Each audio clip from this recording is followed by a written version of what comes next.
Hello, in this video I'd like to present a totally different way of interpreting Kabbalah.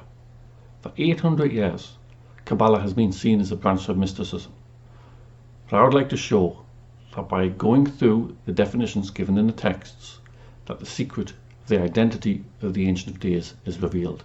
It's the secret of what once stood in the Holy of Holies. To do this we'll be looking at what are considered as the core texts of Kabbalah.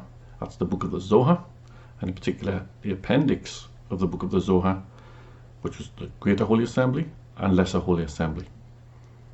Now, for the quotes I'm using, I'll be taking them from George Sassoon's Kabbalah Decoded, which is a very clear but technical translation. And the translator's own comments are not intermixed with the texts themselves. But whatever version you have, it will give the same results, because they're describing the same thing. The issue here is not on the translations, of are the translations correct, because they're all in broad agreement, but what is actually being described. So we'll be looking at the Lesser Holy Assembly and Great Holy Assembly, and these generally run in parallel. They're describing the Ancient Days from the top down. So you'll see in the quotes I'm giving, I will be moving back and forth between the two assemblies to give information on the same corresponding section. I'm not taking quotes out of context, but you should remember I am just giving a very small sample of the whole material. We begin with a discussion of the Ancient Holy One. Lesser Holy Assembly. The skull. The top skull is white. From this hollow thing for juice of the white skull, the dew falls every day into the small-faced one, to the place that is called heaven. And his head is filled, and from the small-faced one it falls to the field of apples, and all the field of apples flows with that dew. The Ancient Holy One is secret and hidden, and the upper wisdom is concealed in the skull, which is found, and from this into that the Ancient One is not opened. The upper wisdom is inside the head. It is concealed and is called the upper brain, the concealed brain.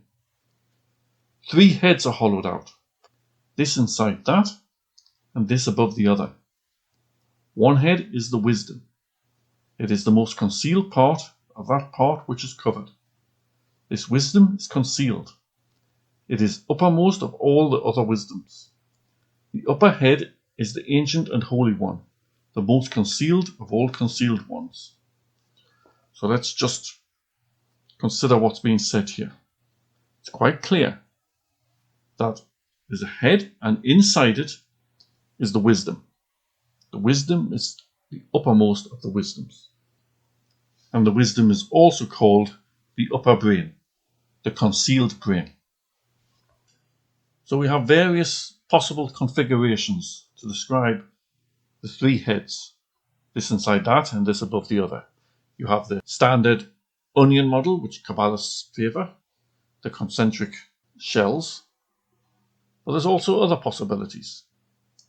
Each sort of satisfies this condition. 3 heads, one above the other. The Ancient One is found to have 3 heads, and they are contained in one head. That rules out the bottom 2, because they are not contained in one head. 3 heads are surrounded in him. Thus the whole is in 3 heads. And when they shine, all of them hang. This one and that one, in 3 heads, 2 from 2 sides, and 1 that contains them. 2 from 2 sides. Could be left and right, but more likely, because we have upper and lower, it's vertical arrangement. So this rules out the onion model, the concentric circles, because you cannot have inside and also being uppermost. It's not 2 from 2 sides. So we're left with 2 possibilities, which are much the same. There's not a lot of difference between the 2.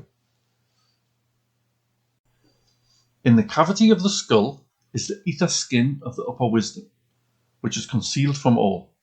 It forms a partition, and it is not found, and cannot be made to open. And this skin is made to cover over the brain, which is the concealed wisdom.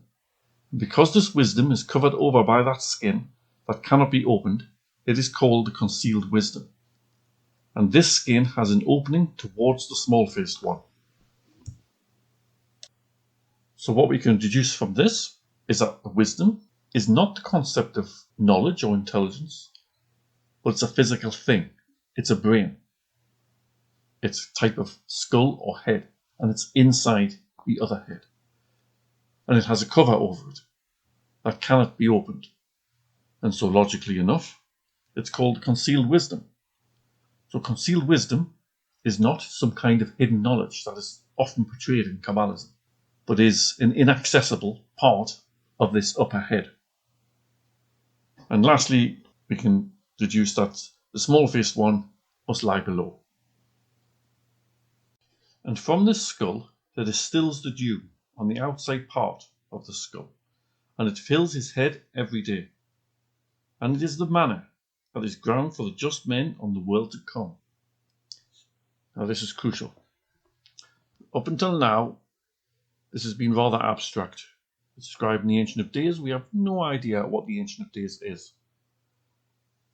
But here, we have a function and we have something tangible. Manna. Food in the real world. The food that was given to the Israelites during the Exodus. So what it's telling us is this dew that is dripping from this upper head through the small-faced one somehow is manna. The dew distills or drips into the skull of the small-faced one from the white head, and it is contained in it. And from this dew they grind the manna of the just ones for the world to come. And the manna did not appear to be derived from this dew except at one time, the time when Israel was wandering in the desert. And then the Ancient One of all fed them from this place. Thus afterwards, it was not found. So this is a crucial bit of information. This is really important. That what it's telling us is the manna during the Exodus was indeed made from dew, but not dew that we find on the ground normally, but dew that distilled or drips from this white head into the small-faced one. So now we move on. We're still with the head of the Ancient Holy One, and it discusses the beard. Tradition. In the skull of the head there hang 1,000, a myriad, and 7,500 locks of white hairs, and it is clean, like wool when it is clean, and it is not tangled together. No confusion is seen in its arrangement. The whole of it is in good condition. No strand protrudes from another, and no hair from another. And every strand lights up. And every strand is a fountain that goes out from the concealed brain that is behind the partition. The locks are composed of strands from this side and from that side of the skull. So whatever this beard is, doesn't sound like a conventional beard because it has fountains. And fountains that are said to go out from the concealed brain, which we know is the wisdom which is inside the head. And these fountains surround the head. 13 strands of hairs exist, from this side and from that side of the skull, to enclose his face, and among them are loose hairs which can be parted. And the key thing here is 13. The number 13 is stressed 40 times in the Holy Assemblies. There must be some significance to it. This beard is true and perfect, for there flow in it 13 fountains, sources of the oil of great goodness. In 13 parts it is formed. In 13 parts do they pour and go out, those 13 fountains of the oil of great goodness, and they pour to all the lower parts. So again, it's about fluids. The fountains are filled with the oil of great goodness. So it's reasonable to assume that these fountains going out from the concealed brain somehow connect further down to the lower parts. But we don't know. We're not sure what this beard does, but it is composed of 13 parts, 13 strands, and has the oil of great goodness flowing through it. In the 13 measures of mercies it is found, because this wisdom is concealed. In it, it is divided 3 times into 4. So here we have the 13 measures of mercies, remarkably, which is plural. We've had the 13 strands of the beard, the 13 fountains of the oil of great goodness, and now we have the 13 measures of mercies. So we can equate these things. What this is telling us, that mercies is not the concept of forgiveness or kindness, but is a substance. It is the oil that is flowing through these fountains. Mercy is a liquid that is in the process of becoming manna. And we have expressions, so great was Moses' power, for only he could make measures of mercies go down. It begins to make sense. And to confirm this, we have, and at the time when the fountains of those streams of oil go down, all of them are mercies. This is telling us quite clearly that mercies is the oil. Remarkably. So we will leave the Ancient Holy One now and not include any more details, of which there are many more, but I'm keeping this brief. And now we move on to the structure of the small-faced one below. In the cavity of the skull, 3 cavities are found. The brain rests in them, and the broken skin covers over them, for the skin is not hard nor impenetrable as in the ancient of days. And because of this, the brain is extended and goes out to 32 byways. From the first cavity, one fountain is split to go in 4 directions, and it goes out from that brain, and there rests in this cavity 32 paths, the breaths of the wisdom. So we know the wisdom is above, and it's leading into the skull of the small-faced one, which is subdivided into 3 parts. So the first divides a fountain into 4. From the second cavity, another fountain is split, and divided from it, the 50 gates are opened. From the third cavity, there go out thousands of assemblies and halls of knowledge. It rests on them and scatters into them. So this is a clear process of subdivision.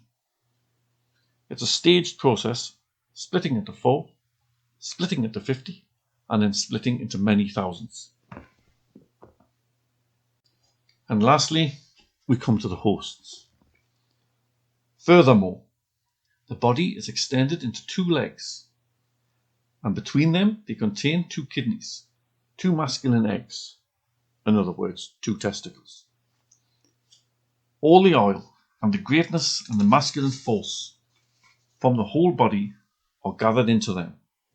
All the forces that go out from them go out, and they all stay in the mouth of the penis.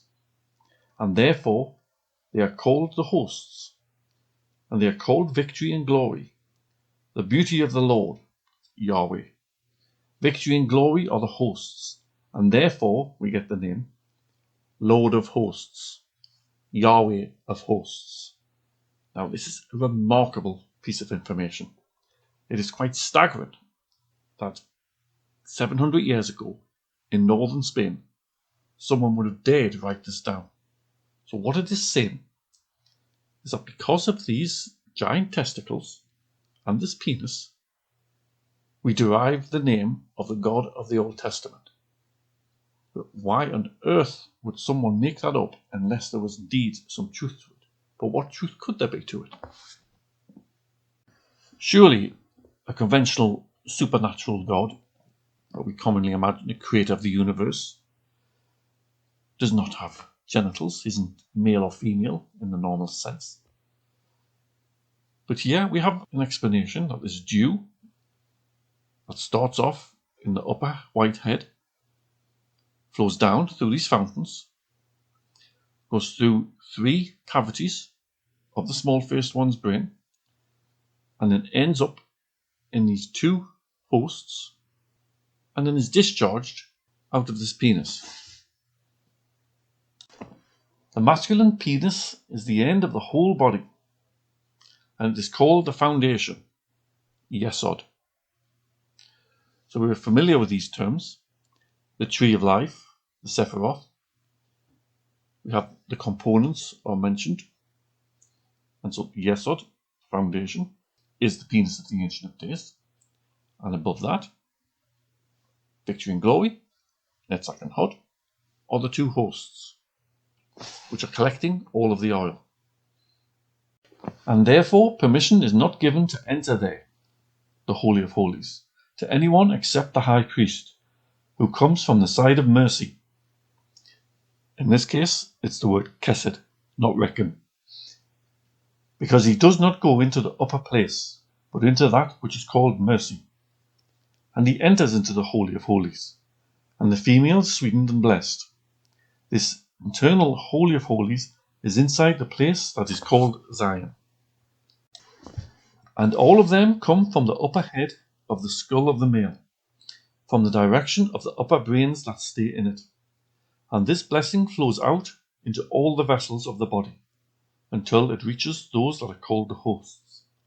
And all of the stream that flows from all of the body is gathered there, into those that are called the hosts. From all the upper and lower hosts they go there. And that flow, after it's collected there, it stays there, and then goes to that holy foundation. It is all white, and therefore it is called mercy, kesed. And this mercy enters the Holy of Holies, as it is written. For there, in the Holy of Holies, the Lord commanded the blessing, even life forevermore. So if we follow this through, looking at the definitions given in the texts, a consistent picture emerges.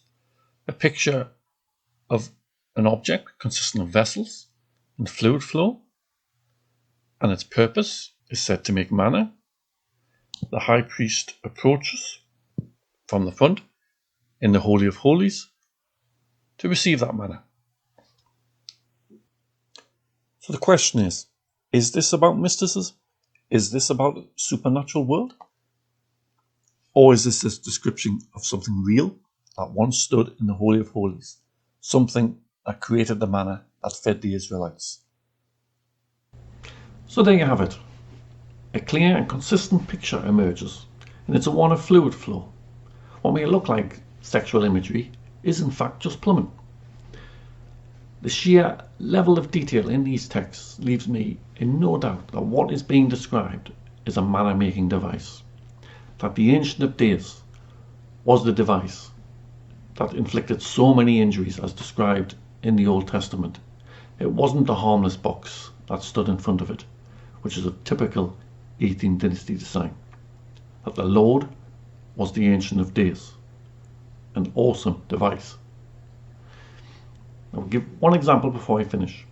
In 740 BC, Isaiah, a young Isaiah, was in the temple when he managed to glimpse behind the veil and he saw Yahweh upon his throne.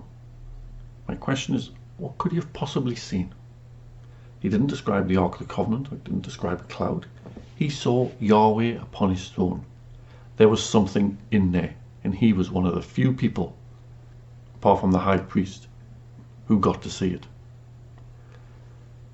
And I will finish now. I'll leave you with an image of what is my reconstruction of what I believe the Ancient of Days may have looked like, which is entirely based on the details given in these remarkable texts.